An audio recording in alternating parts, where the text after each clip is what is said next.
بسم اللہ الرحمن الرحیم۔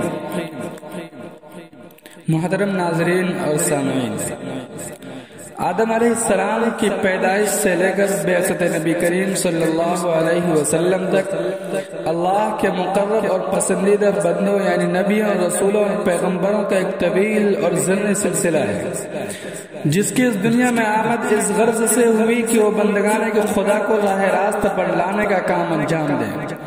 ظاہر ہے یہ کام کسی ایک فرد کے ذمہ نہیں ڈالا گیا، بلکہ ہر علاقے اور بستی کے لیے مختلف انبیاء اور رسول اور پیغمبر بھیجے گئے۔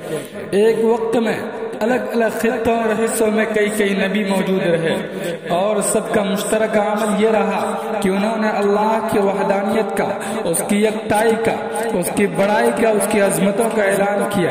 انہوں نے اپنی قوموں اور افراد کو بتایا کہ خالق ایک ہے، وہ اللہ ہے، مالک ایک ہے، وہ اللہ ہے، قادر ایک ہے، رزاق ایک ہے، تمام اختیارات صرف ایک کے ہیں، حکومت ایک کی ہے، بادشاہت اس ایک ذات کی ہے جسے رب خدا تعالیٰ کہا جاتا ہے۔ اس کے سوا کسی کو نہ طاقت حاصل اور نہ کوئی اختیارات کا مالک، نہ کوئی اس کا ہمسر ہے اور نہ کوئی اس کی برابری کر سکتا ہے۔ تمام کمالات، اختصاصات، اختیارات اور صفات صرف ایک ذات یعنی اللہ کا حصہ ہے، تو دوسرا ان میں کیسے شریک ہو سکتا ہے؟ اسی کی عبادت کرنی ہے، اسی کے اقتدار کو تسلیم کرنا ہے اور اسی کے حکمرانی میں زندگی گزارنی ہے۔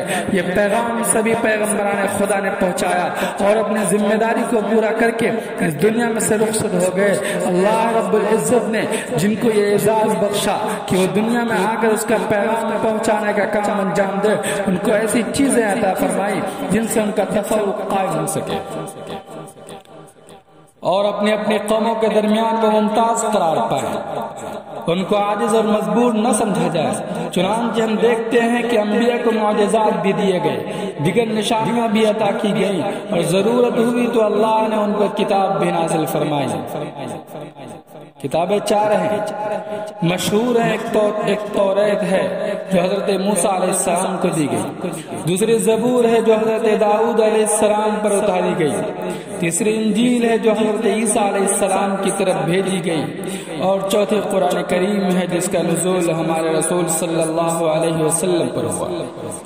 توریت، زبور اور انجیل بلا شبہ اللہ تعالیٰ کی کتابیں تھیں، یہ ہر مسلمان کا ایمان ہے، لیکن یہ بھی ایمان کا حصہ ہے کہ اب ان کتابوں میں سے کوئی کتاب اپنی اصل صورت میں اس دنیا میں موجود نہیں، اس لیے کہ کتابیں تب باقی رہتی جب من جانب اللہ ان کے باقی رہنے کا اعلان یا وعدہ کیا گیا ہوتا۔ نہ تو توریت کی حفاظت کی بات کہی گئی، نہ انجیل اور نہ ہی زبور کے باقی رہنے کا اشارہ دیا گیا، سب ختم ہو گئی۔ قوموں نے ان میں اتنی تبدیلیاں کر دی کہ اب اس قوم کو بھی اس کی اصل کا پتہ نہیں۔ پھر یہ کتابیں اس لیے بھی ختم ہو گئی اور اپنی حیثیت کھو بیٹھی کہ اللہ نے آخری آسمانی کتاب قرآن کریم نازل فرما دی۔ قرآن آخری کتاب قرار پائی تو پچھلی کتابوں کی اہمیت خود بخود ختم ہو گئی، اس لیے کہ رسول اللہ صلی اللہ علیہ وسلم کو آخری نبی کے طور پر اس دنیا میں بھیجا گیا۔ نبوت، قرآن، شریعت سب کچھ اتار دیا گیا اور محفوظ کر دیا گیا۔ جن کو ماننا ہے وہ مانیں گے، اور جو نہیں مانتے اس سے قرآن، دین، شریعت، نبوت کسی گوشے پر کوئی فرق نہیں پڑتا، اس لیے کہ دین تو صحیح سالم موجود ہے، اس میں تبدیلی اور تغیر کا کوئی مطلب نہیں۔ کتاب سامنے ہے، یہ گم نہیں ہوگی، اسے حد منشا بدلا نہیں جا سکے گا، تحریف کامیاب نہیں ہوگی۔ رسول اللہ صلی اللہ علیہ وسلم کی نبوت آخری نبوت ہے، اب کوئی نبی نہیں آئے گا، تو اس اعتبار سے قرآن میں اللہ تعالیٰ کی کتاب بھی ہے، اس کا پیغام بھی ہے، منشوری انسانیت بھی ہے، ہدایت دنیا بھی ہے، اور ساتھ ساتھ اس کتاب عظیم کا ایک امتیاز یہ بھی ہے کہ اللہ کا کلام ہے۔ میرے محترم ناظرین، پچھلی انبیاء علیہ السلام کی جتنی کتابوں کا ہم ذکر کر چکے ہیں، ان کے بارے میں یہ بھی کہا جاتا ہے کہ بالیقین وہ اللہ کی بھیجی ہوئی کتابیں تھیں، مگر ان کا درجہ کتاب ہی کا تھا، کلام کا نہیں۔ کلام صرف قرآن کریم ہے، اور یہ کلام کرنے والی ذات اللہ رب العزت کی ہے، جو کلام بادشاہوں کے بادشاہ کا ہے۔ وہ کلام کس قدر عظیم، کتنا متبرک، کتنا مقدس، کتنا معتبر اور کتنا عارفہ و اعلیٰ ہوگا، اس کا اندازہ لگانا مشکل نہیں۔ اللہ نے قرآن کریم میں دین کے تمام احکام اور تعلیمات درج فرما دی ہے۔ زندگی گزارنے کے طریقے اور ہر طریقے کی وضاحت فرد سے لے کر جماعت اور جماعت سے لے کر عالم تک ہر ایک کی ضرورت اور ہر ایک کی طلب قرآن کریم پوری کرتا ہے۔ اللہ کے اس کلام میں جو تاثیر ہے، جو خوبی ہے اور جو حسن ہے، وہ دنیا کے کسی دوسرے کلام میں نہیں۔ اور ہمارے اس دعوے کا ثبوت یہ ہے کہ دیگر زبان والوں کو تو چھوڑ دیجئے، وہ اس قطار میں کھڑے ہی نہیں ہو سکتے اور نہ ہی اس صف میں شامل کیا جا سکتا، اس لیے کہ قرآن کریم عربی زبان میں ہے۔ نہ تو کوئی اردو والا، نہ کوئی انگریزی والا، نہ کوئی فرینچ والا، نہ کوئی فارسی اور ہندی والا اس کے مقابل آ سکتا ہے۔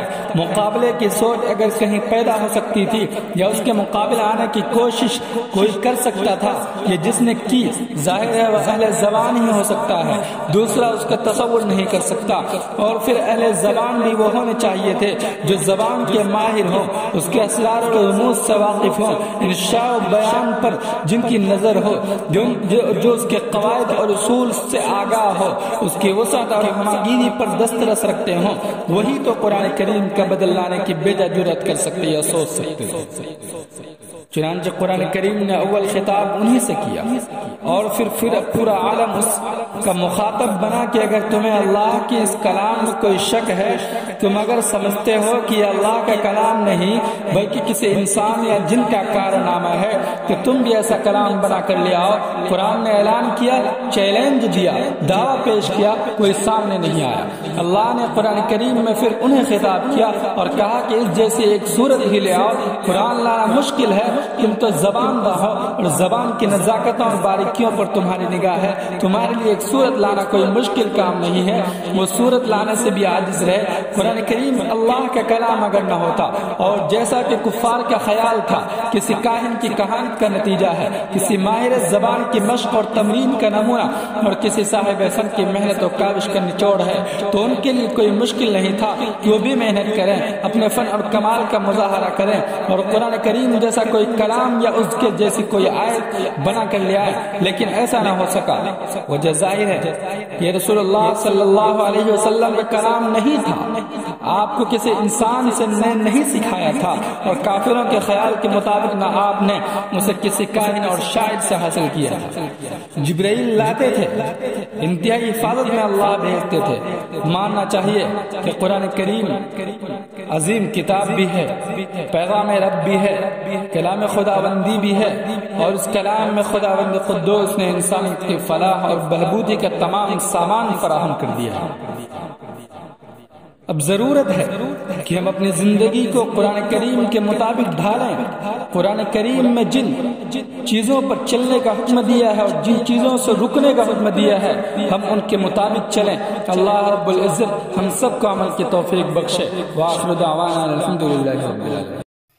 مزید اسلامک ویڈیوز کے لیے آج ہی ہمارا چینل امجد حسین آفیشیل سبسکرائب کیجیے اور بیل آئیکن پر ضرور کلک کیجیے تاکہ ہر آنے والی ویڈیو آپ تک پہنچ سکے۔